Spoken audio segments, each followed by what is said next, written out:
Okay, so today we're going to do double and half angle identities, section 5.5.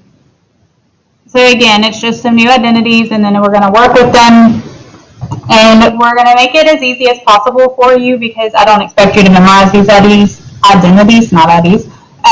So you're going to get to use your notes, so make sure that you write down the identities, and then we will make sure that you have those available when you are taking your test. You get to use your composition book on your test.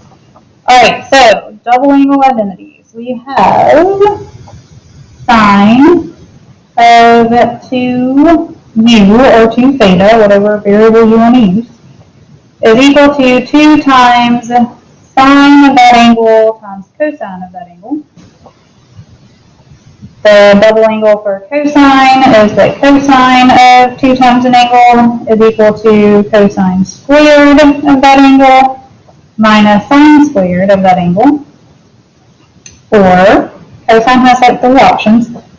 We can have 2 cosine squared minus 1, and that comes from the fact that you can change sine squared and cosine squared to 1 plus sine squared or 1 minus cosine squared, 1 minus sine squared, 1 minus cosine squared, using the Pythagorean identities. Your other option is 1 minus 2 sine squared. So I give you all of them. You get to pick which one you want, depending on what information is given to you. What do you think is going to be easier in that situation? All right, and then tangent of 2 theta or u or whatever is going to be equal to 2 tangents of your angle over 1 minus tangent squared of that angle.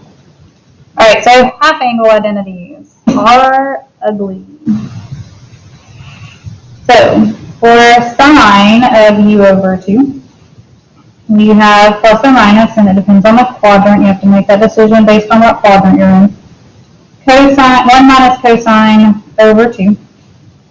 Cosine of an angle cut in half is going to be plus or minus the square root of 1 plus cosine over 2. And tangent, again, there's 2 versions. We can have 1 minus cosine over sine, or we could have sine over 1 plus cosine. All right, so again, pause, make sure you have all those written down because you're going to need to be able to refer to them, and we will work some examples. All right, let's put mine where I can see them. Okay. So our first set of directions want us to find the exact value. And again, exact value is what tells you that you have to use an identity and or the unit circle to come up with answers, because otherwise you could just use your calculator and give a decimal answer. Alright, so they want the exact value for sine of 2 theta, cosine of 2 theta, tangent of 2 theta, and they're going to give you some information. So they tell us that sine of theta, and again, if you would rather use a u or an x, you are welcome to. Sine is 3/5. Alright, and they want us to be between 0 and 90 degrees, which means everybody's positive.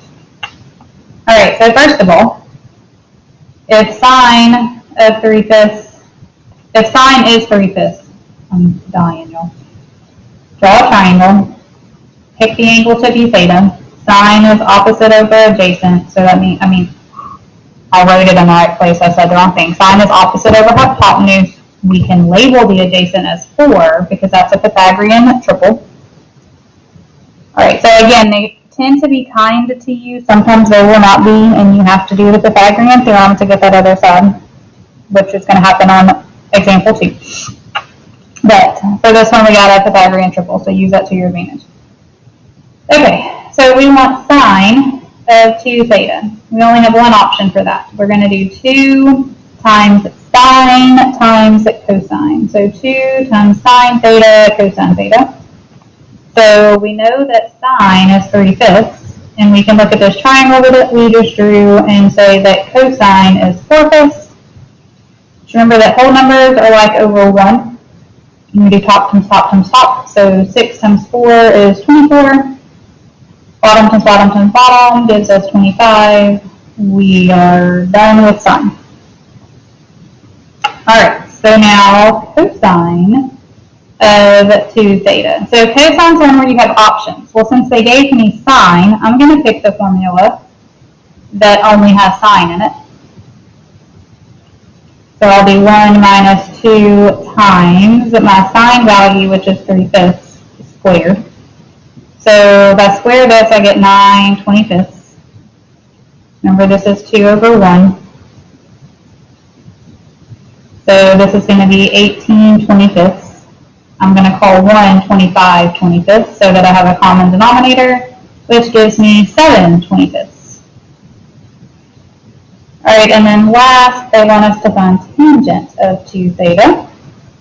So tangent is 2 times tangent over 1 minus tangent squared. Alright, so looking at our triangle, tangent is 3/4. So we're going to have 2 times 3/4 over 1 minus 3/4 squared. Okay? So 2 times 3/4 is, remember that's over 1, so that's 6/8. That's clearly not 6/8, it's 6/4, my fault. Down here we have, if we square this, we get 9/16. We're subtracting that from 1, so I'm going to call 1 16/16. So I'm going to start working sideways, if that's okay with you. So we'll have 6/4 over, what is that? 7/16, which would be the same as 6/4 times 16/7.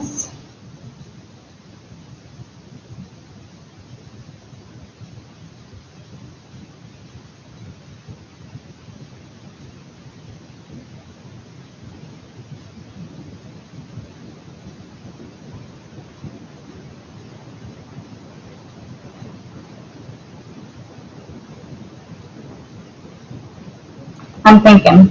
I have something completely different on my paper. Let's see what the answer is, and then we'll go from there. This goes in here, this goes in here, 4 times, so you get 24/7. I have the same answer. I worked the problem completely different on my old paper, but that's cool. On this paper, look, I'll just show it to you. I did this because I know that tangent is sine over cosine, so I did tangent of 2 theta is sine of 2 theta over cosine of 2 theta. So then I could just take those 2 values and go straight to here, and that took away all of that work. So whichever way you would prefer to do it. Okay. All right. So next example, we'll go ahead and turn the page because I don't think I'll fit it down there. Say number 2 is cosine theta is 5/8. And they want us to be in quadrant 4. Alright, so quadrant 4, we have sine is negative, cosine is positive, which means tangent will be negative. So keep that in mind when we are giving answers. Alright, so when we are, keep it in mind when you're drawing your triangle, because then it'll make all your values work out. So we draw a triangle like we're in this quadrant. So here's theta. Then cosine is 5, hypotenuse, or cosine is 5/8, so adjacent is 5, hypotenuse is 8, so it looks like that. So we know whatever this works out to be is going to be negative, because it's going down. Okay, and then we don't have 5 and 8 together in a Pythagorean triple, so we have to do the Pythagorean theorem. So 5 squared plus, that's going to be like a y value, y squared is equal to 8 squared So that's 25, that's 64, subtract 25 from 64, you get, I believe, 39.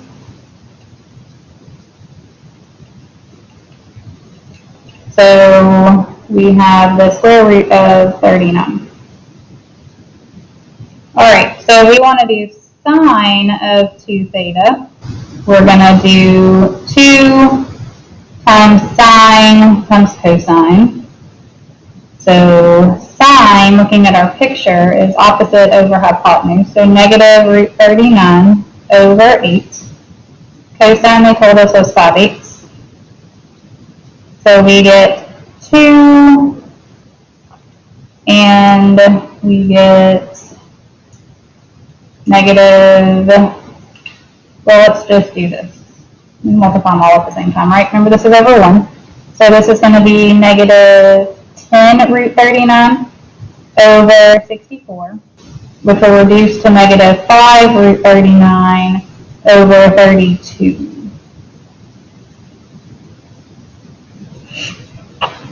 Alright, so I took up a bunch of room there, so we'll work cosine right here. So cosine of 2 theta, since they gave us cosine, I'm going to use the formula that only has a cosine in it, and that also lets me avoid this radical. So we do 2 cosine squared theta minus 1. So we'll do 2 times 5/8 squared minus 1. So 2 times 25 64ths minus 1. So 50 64ths. We'll subtract 64 64ths.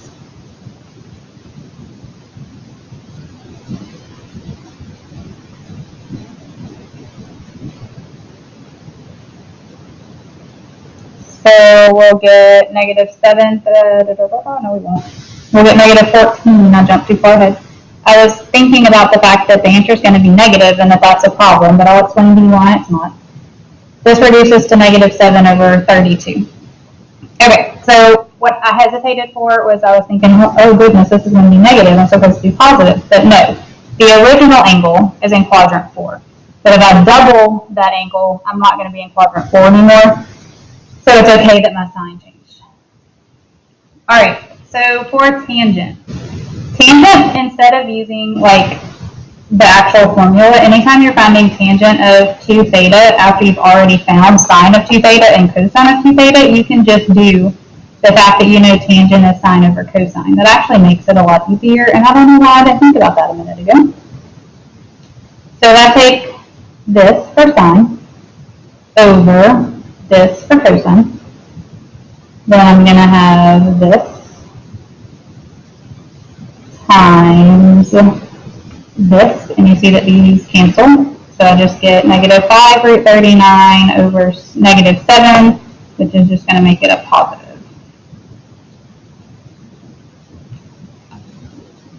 Alright, so one more, and I say that you should be in a place where maybe you can try this one for yourself. So once I get the problem written down, pause, work it, and then unpause and see how you did. Alright, so first of all, this one wants you to be in quadrant 2. Okay, so this is just saying be in quadrant 2, which is saying that we want sine to be positive, cosine to be negative, so tangent is negative. Okay, which is really just going to help you when you draw your triangle. Alright, so now pause and try.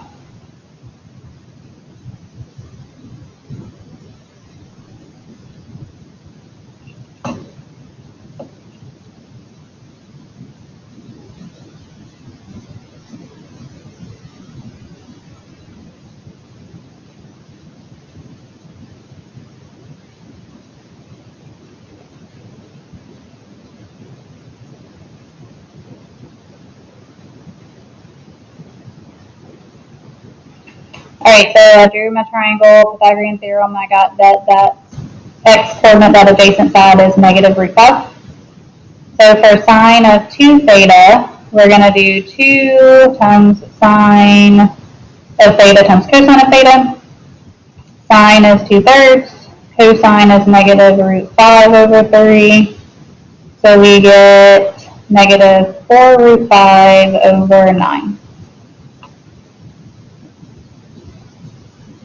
Alright, so cosine of 2 theta. Since I gave it sine, I'll use 1 minus 2 sine squared.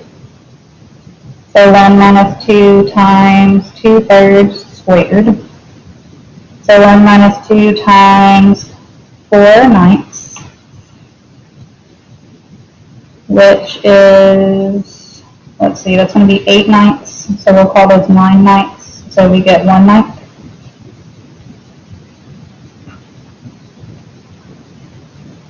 Alright, and then so for tangent, we can just do sine of 2 theta over cosine of 2 theta. So we'll be negative, I'm going to go ahead and skip and multiply by the reciprocal if that's okay. And you just get negative 4 root 5. Alright. So now we have an example of can you verify? Alright, so our next set of directions just say verify. Number 4 says 1 minus cosine 2x secant squared x equals tangent squared x. Alright, so we want to accomplish two things. We don't want cosine of 2x and we don't want a secant. So I'm going to change the secant to 1 over cosine squared. I'm freezing this up, by the way, I forgot to say that, sorry. Cosine of 2x, since there's a cosine squared down here, I think maybe I want to use the one that says 2 cosine minus 1. Okay, or if I do that, I'm thinking, because we have options for cosine of 2x, so let's think about what's going to happen. So if I put 2 cosine minus 1 and then multiply by this, the cosines would cancel. That would still leave me like a weird denominator. But if I do 1 minus 2 sine, so let's try that. If I do 1 minus 2 sine squared,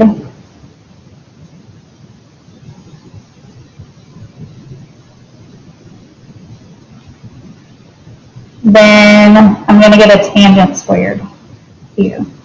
Alright, so we have this 1 from the front. If we do 1 times this, I really put those parentheses in a weird place, sorry. But I'm basically doing this times both of these because this is like in parentheses too. Okay, so we'll have 1 over cosine squared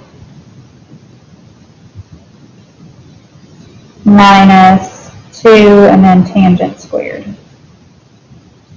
Alright, so 1 over cosine squared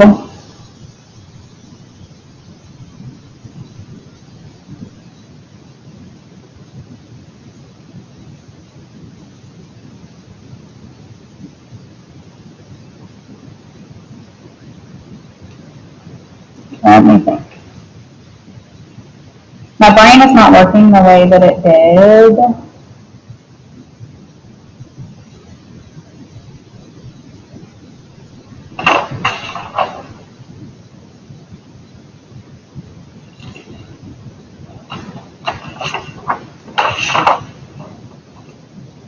Okay, sorry.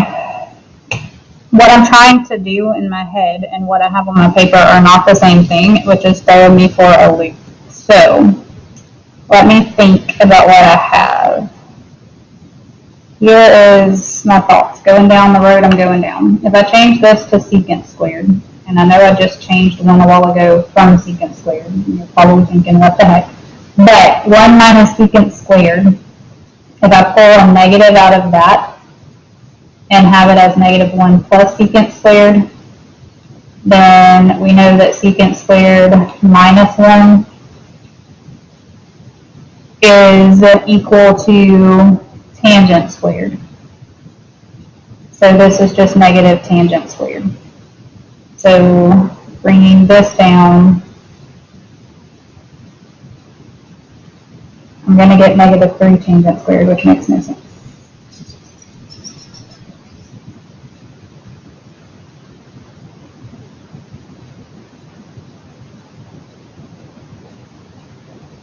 Oh, I lost the negative. I'll show you what I did.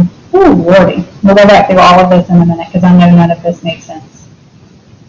But these identity things, like we know from the week before Thanksgiving break that they're kind of hard. This one caught me a little by surprise. Sorry. Okay, so what happened here is like this is minus all of this, and so I just acted like it only went with this. But this negative is a negative here, and it goes and makes this a plus. So these are all pluses.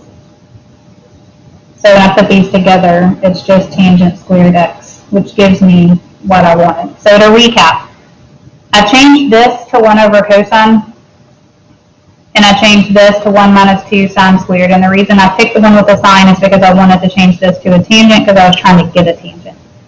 All right, so what happened here was this multiplied by this and by this.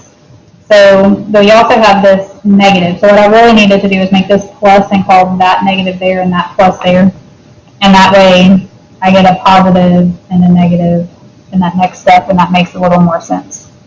Okay, so then from there, if I change this back to secant, then I can turn it into a tangent and combine, and I get tangent squared. That was a doozy. The next one is not as bad. All right, so they're saying tangent of 2 theta is equal to 2 over cotangent theta minus tangent theta. All right, so normally we would freeze this side because it's shorter, but this is one of our new identities. So I think if we can turn this into its uglier version, we can clean it up and make it look like the other side. So I'm going to go ahead and freeze this side just because this looks like an identity. Okay, so if I replace tangent of 2 theta with 2 tangent theta over 1 minus tangent squared theta. All right, so let's see. The numerator, I just need that 2 to be there. So if I can make the tangent go away, that would be helpful. Okay, so what I'm going to do is go through the whole problem and multiply by 1 over tangent, or divide through by tangent. So if I divide every single piece of the problem by tangent, that's legal math. So we're going to divide by tangent here, we're going to divide by tangent here, and we're going to divide by tangent here. And that actually is going to give me exactly what I want. So tangent divided by tangent is going to go away, so I just have a 2. 1 over tangent is cotangent. And tangent squared divided by tangent is tangent. And I have what I want. Okay, so now we have a couple where we're going to deal with half angle identities. All right, so looking at your half angle identities for the rest of these problems, we want to find the exact value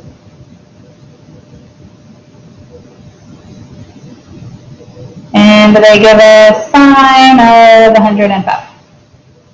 Okay, so what we're going to do is 105 is not on the unit circle. We're going to try to use things that are on the unit circle. So I want it to look like something divided by 2. So we've got to think to ourselves, what divided by 2 is 105? Well, if I do 210 divided by 2, that's 105. All right, so if we think about what quadrant we're in, at 105, we're in quadrant 2, so we need a positive. If you look at your half angle identities, they all say plus or minus. You have to choose based on the quadrant. So 105 is in quadrant 1, so we're going to have a positive answer. All right, and the formula is 1 minus cosine over 2. That's how you get sine of a half angle, or sine of half an angle.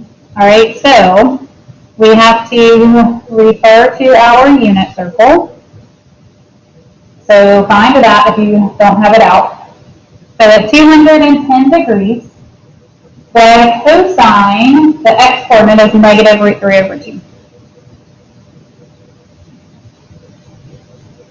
All right, so here's the deal. We cannot leave fractions inside of fractions, but I will let you leave a fraction under a radical if it comes to it. But I think if we try to clean up the fraction side of a fraction, we're going to fix all of our problems. So if I just times 2 here, those 2's will cancel. So we're just going to times 2 everywhere else. All right, I don't have to keep pulling this plus sign down with me. I know the answer is positive. All right, so we get 2 minus a negative becomes plus root 3 over 4. I do not know the square root of 2 plus root 3, but I know the square root of 4 is just 2, and we are done. We will leave a radical inside of a radical. We got to get rid of all of the weird fraction pieces, but you can leave the little radical inside of a radical. Okay, so let's try tangent of 75 degrees. All right, so first of all, what number divided by 2 is 75? That would be 150. All right, so we are going to pick one of those tangent formulas. It doesn't matter. I'm going to go with 1 minus cosine over sine. So remember, if you're looking at those formulas, the u is the number on the top, so it is 150. Okay? So if I think about where is 150 on the unit circle, what is the cosine at 150? It is the square root of 3 over 2, negative root 3 over 2. And the sine value at 150 is 1/2. All right, so we look like that. All right, so again, no fractions inside of fractions. So to get rid of them, we're just going to go through and multiply everybody by 2, because that's what the denominator is. So we get 2 minus a negative becomes a plus. 1/2 times 2 is just 1, so you are done. And just like with the sum and difference, you always end up with some weird version of this and this. Like, they're going to pretty much always look something like that. There are rare occasions where they don't. Okay, 2 more examples using these half-angle identities. Find the exact value of all of them. Fun stuff. Find the exact value of sine of u over 2, cosine of u over 2, and tangent of u over 2. So number 8, they give us sine is 5/13. They tell us that u is between 90 and 180. So if we're talking about the angle we're finding, it's going to be between 45 and 90. If you just divide everybody by 2, you'll get that.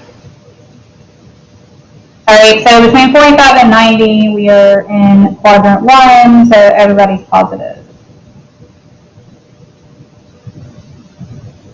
Okay, so drawing a triangle in quadrant 1 is going to look something like this. Technically, it's between 45 and 90, so it should look different from that. But honestly, it doesn't matter. Just draw a triangle. We'll stick with this. It doesn't matter. We don't have to be accurate. All right, so we know that opposite is 5, hypotenuse is 13, which means adjacent should be 12, according to the Pythagorean triples on my wall. All right, so if we do, so this is theta, not theta over 2. So if I want to find sine of u over 2, we're going to make it a positive. We're going to do 1 minus cosine of u over 2. All right, so cosine of u, which I changed to theta when I made the triangle for some reason. Cosine is 12, that's a lie. Yeah, 12 over 13. So we're going to do 1 minus 12 over 13 over 2.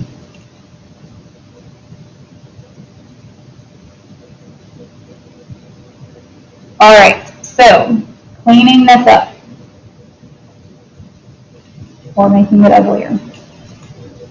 I was trying to make this taller and I made it all nasty. Okay, so this is 13 thirteenths. So 13 thirteenths minus 12 thirteenths is 1 13th. And it's over 2, which is like 2 over 1. Okay, so over here, if I have 1 over 13 times 1 over 2, I get 1 over 26. So inside here, if I multiply by the reciprocal, I get this. So this is really just 1 over 26. All right, the square root of 1 is 1. The square root of 26 is gross. So we leave it, and then to rationalize, you can just stick it on the top and lose the box on the bottom. All right, so to find the cosine of u over 2, we're going to still be positive because we're in quadrant 1. We're going to do 1 plus cosine u over 2. So we'll have 1 plus 12 thirteenths over 2. So 13 thirteenths is what 1 is. So 13 plus 12 is 25. Remember, this is like over 2 over 1. So if I take 25 thirteenths times 1 over 2, I get 25 26. Which would give me the square root of 25 is 5, the square root of 26 is gross. Rationalize just means put the radical on top and lose the box on the bottom. Alright, and just like with our double angles, sorry you couldn't see half of that. Just like with our doubles, if we're going to do this, we can cheat and say we know that it's this over this. So we can do root 26 over 26 over this. So I'm just going to say times 26 over 5 root 26. So these cancel, we're left with 1 on top and 5 on bottom, so 1/5. Alright, let's try one more and we will be done.